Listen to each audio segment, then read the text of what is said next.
In Madison's Hotel in Lucy Porter's gorgeous hotel room. It's lovely, isn't it? Very nice, I'm impressed. It's got exciting bath products. It really, has it? But we're not going to see any of that because we're going to take a little wander around the hotel. This could work, or it mightn't work, because Barry behind the camera there might end up going head first down the staircase or something. But we'll give it a go anyway. How much would we not want that to happen? All right, let's go and have a little walk then. Of course.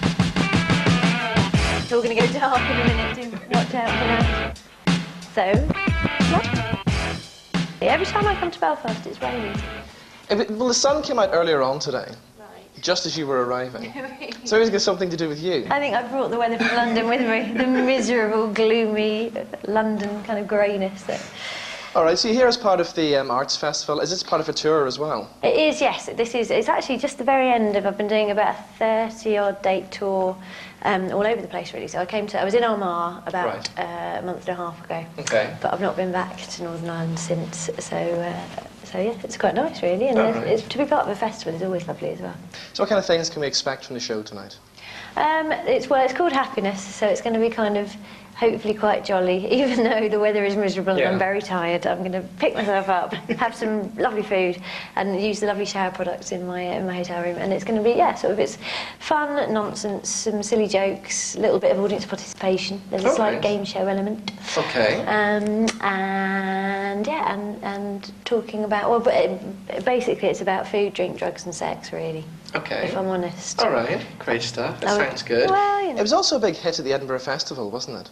I had a lot of fun in Edinburgh, yes. This was the 4th show that I've done in Edinburgh. Okay. So, yes, I've been going back every year, and it's kind of quite nice when you do Edinburgh, because, a lot of festivals are all about hype and publicity and, how much you can afford to spend on advertising and things like that. Which, Edinburgh is to a certain extent, but it's more about word of mouth and people kind of coming to see you one year and going, oh, I'll go back and see her again. So it's kind of nice for me, because there's people who've been seeing me sort of every year in Edinburgh in progressively larger venues, and they sort of come back and go, oh, you've been here since day one.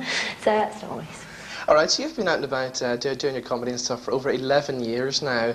Is it very difficult for a woman to kind of make it and keep going that long in the business? Because it's sort of, and don't hit me for saying this, but comedy, it's seen as a bit of, it's like a man's world, really, isn't it? Well, I suppose traditionally it's been perceived as a kind of, so you're right. Into the door already there. That was a lovely bit, ow, don't hurt yourself. All right, so we're approaching stairs now, which could be interesting. And I hope we have the NVTV insurance for Barry there, going backwards down them.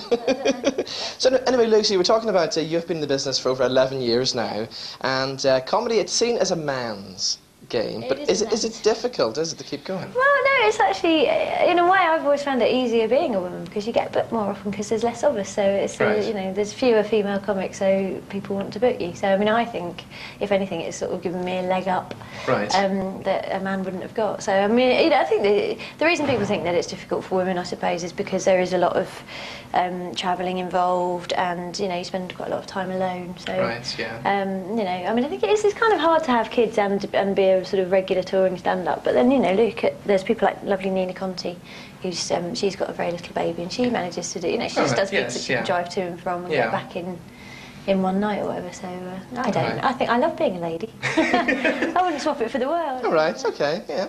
It was difficult to get started.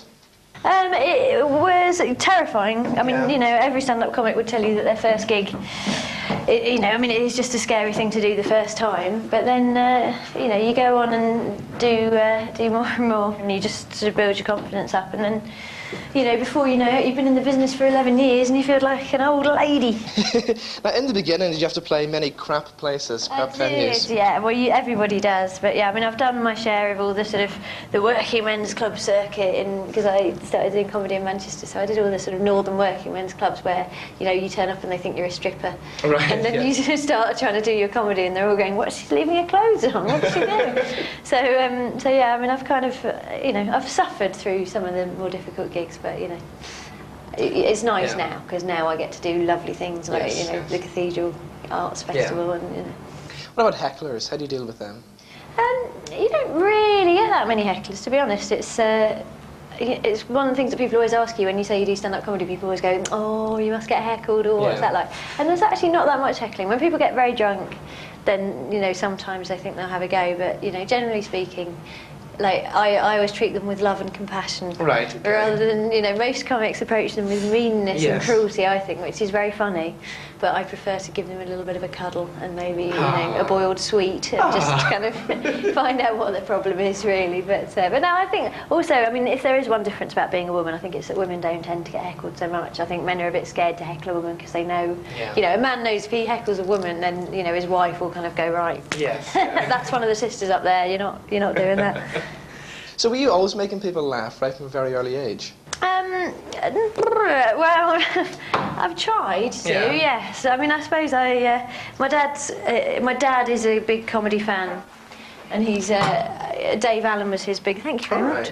Yeah, Dave Allen. We used to watch a lot of Dave Allen in our house, and he was the sort of my earliest comic role model, I suppose. And then people like Morecambe and Wise and Billy Connolly and stuff. So so it's largely thanks to my dad really, because he's a classic. He's a Northern Irishman.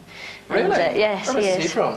Well, he was born in West Belfast, but most of the family live in Bangor now. Bangor, and then quite a lot live in Dublin. So I've not really been over to the north that much in my life. I've mainly we always used to go and visit the Rellies. And this isn't the lift down there, is it? No, I don't know. We're coming down to a dead end. I think we are going to have to go. I think this might be where the bins are. Oh yeah, that's some sort of laundry area. Hang on. Nice. No, we're in the staff quarters now. This is great. There's old mattresses. Shall we have a little investigate? Let's have a little investigate. There's a bed there. Yeah. Yeah, this is lovely. Oh yeah, no, look, this is leading us into. Yeah, we're in the staff area. Hello. This is great. We could go and nick a load of shampoo and conditioner. Shall we try and find where the lift's on? Yeah, Let's go up the staff staircase. See what excitement like. Oh, look, see dirty towels. This is the side of Madison's that you never get to see. Right, let's try and find the lift. Right, so Shall we? Go ahead. Oh, okay, thank you. So the lift has got to be around here. I think you might be right. I think I can even see it down at the end. Let's see if we can back the cameraman straight into the lift shaft. How good would that be? So we've talked about your family coming from Northern Ireland and stuff. Were you always entertaining during your school days and stuff like that? Were you one of the little mischievous kids? No, I was quite shy actually at school. So I think I was gregarious up until the age of about 7, and then I got very, very shy. And you might want to, there we go. That's us. Let's call the lift. Yes, I used to, I kind of used to dream of performing, but I was a bit too shy, so I never did anything like school plays or anything until I, for some reason, at the age of 21, kind of suddenly went, oh, okay. Hello, sorry. I'm used to it. Yes. He's on in the festival as well. Oh, is he? Yeah. Who is he? He's... Bert Jansch, I don't know. I know, I saw it, he's got a guitar, so... Legend, it is. I think it might be the legendary Bert Jansch. That would be quite exciting. You want to go and see him tonight, don't you? I really do. I should have just got him to do an impromptu concert for us there, shouldn't I? We could have. Concert in a lift. I'll tell you what, once, Rolf Harris? Yes. He played his didgeridoo for me in a lift once. Really? It was really brilliant. The acoustics, apparently. Oh, sorry. Lucky you. Hello, do you need to come in? Well, I think I can walk up. Are you? Oh no, is that right? No, pop in, it's fine, don't worry, we're just doing it. Enjoying this, we're just travelling up and down. So what floor do you need? I need 2. This would be quite a good service, wouldn't it? Just having a little televised lift attendance thing. Life in the fast. What are you? Hello, I'm Lucy, by the way. Hello, Lucy. How are you doing? Peter's Peter, this is Robin. I'm Robin. Nice to meet you. And the cameraman, we just ignore him. We don't. He's just, What are you up to today?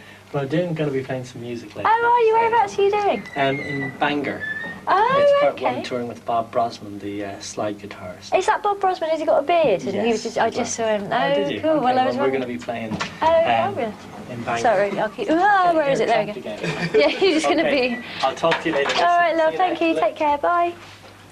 Where should we go now? Should we go back up? So anyway, Rolf Harris, you've been stuck in a lift with him. I've been stuck in a lift with Rolf Harris. Who would you hate to be stuck in a lift with? I think Faye Dunaway was once very mean to me. Shame. So, sorry, would you like to... Do you want to... Oh, it's okay. Are you sure? We'll be able to do it. We'll get out of your way. We'll just go up to floor 3. He didn't look like he wanted to be on He camera. didn't, no, he didn't. So Faye Dunaway's a then, is she? Yeah, kind of. I hate to speak ill of anyone. It's the only person that I would ever speak ill of. Where did you meet her at? She just, I worked for her once. I did well, not for her. I was working on a thing, and she came on, and it was all a bit unpleasant. So Anyway, Okay. But apart from that, I haven't had any bad experiences. There's no one else I'd really mind. But, well, obviously, not like Hitler or Pol Pot. Oh, of course, yeah. There's not many people I'd mind being stuck in a lift with, really, as long as it wasn't that long. Yeah, now what about men? If you get stuck in a lift with a gorgeous guy... Are we talking maybe Johnny Depp, George Clooney, someone of that? Right, okay. That order, yeah, that would be quite fine. Yeah? I'm sure we'd find ways that we could, play paper, scissors, stone or something to pass the time. Maybe I Spy. Right, yes, okay. Or maybe some other pursuit. I don't quite know what you could do with George Clooney and Brad Pitt. Oh, sorry. Did we forget? We're at another door. We know every inch of this hotel. I know, it's like we could inspect some of the chambermaid's handiwork, couldn't we? Should we try going down here? Let's try this. Is this where I live? I think this is where I live. I think you're bringing me back home, which is nice. So we've talked about some guys now. What about Christian Slater? Yeah, it's not as attractive as Pete Kane, the marvellous Pete Kane who's trying to get out of our way. All right, so Christian Slater. Yes, he was a lovely man. He would be fine to be stuck in a lift with. It was a lot of fun actually. We all thought, big Hollywood star. We thought maybe he'd be a bit starry, but he wasn't. He was a good laugh. There's another door there, by the way. Another door, yes. Should we nip through it? I did a run of One Flew Over the Cuckoo's Nest. Should we go in the lift again? Yeah, we'll try the lift again. I know, just ride up and down in the lift. Hopefully that man with the suitcase will have gone by now. Someone's farted in the lift. Oh, that's disgusting. Oh, no, let's not go in the lift. It's really horrible. That's horrible. Oh, that's really That was the man in the gross. suitcase did that. We know who you are. Oh, that really is horrible. Yes, One Flew Over the Cuckoo's Nest. West End stage. Is that your first time in the West End stage? It certainly was, yeah. It was my first time on any kind of... Well, obviously not on stage, because I do stand-up, but it was my first time acting ever. Yeah. Because I never even used to do it. That was so great. It's like I can still smell it. That was horrible. It was, wasn't it? It was my first time of doing any sort of acting at all, because I just was never really inclined that way at school or anything. All right. Sure. And who did you play? You didn't play the bad Nurse Ratched part, did you? No, I was the sweet little nurse who... Well, not really sweet, actually. Yeah. Still quite evil, but just, the nurse who only had 3 lines is how I would characterise her. So it was kind of funny, because all my mates, I went, I am doing this big West End play, and then they all sort of ended up coming to see me and going, did 3 lines then you had in that play? And I was like, yeah, still in it. I was on stage, what are you talking about? But it was fun. It was a nice way to sort of... It was a nice introduction to... someone's just turned the computer on. It was a nice introduction to acting, really, because it was not much pressure, but a lot of fun. So I think I might try a part with, 4 lines, 5 lines. I might expand massively for my next role. Great stuff. So once you finish here in Belfast, what's next for you? Well, I'm doing a gig in Stockton-on-Tees tomorrow night, and then my tour finishes on Saturday in Finchley. Okay. And then after that, I'm doing a little series for Radio 4, and then just getting ready for next year's Edinburgh Festival. I've got this year's. This year's, yes. It's soon, in August. So I've got to write a new hour of stand-up and get that ready. So, you just finish doing one show and then you've got to write the next one. It's not fair. All right. Anything inspired you to write about in the last little while? I might write about men farting in lifts. Yes. That could be quite good. I don't know really. Yeah, there'll be anecdotes. So that's the nice thing about travelling, is you always get some stories. So you have to go out and make things happen. So after we finish, I'm going to go and walk around the streets of Belfast and see if I can generate some material that way. Okay, well, Lucy, thank you for doing this. It's been great meeting you. Pleasure. I've not even had to leave my hotel. How good is that? I know. Created our own studio in the hotel. So you have a great gig tonight. Oh, thank you very much. Well, I'm looking forward to it. Apparently it's sold out, so that's nice. Great. We've got a full capacity crowd, so I hope they'll be nice. Thank you so much. Thank you very much for having me. Enjoy your gig tonight. I certainly will. Enjoy the Belfast audiences. Thank you. See you later. Bye-bye. Bye-bye.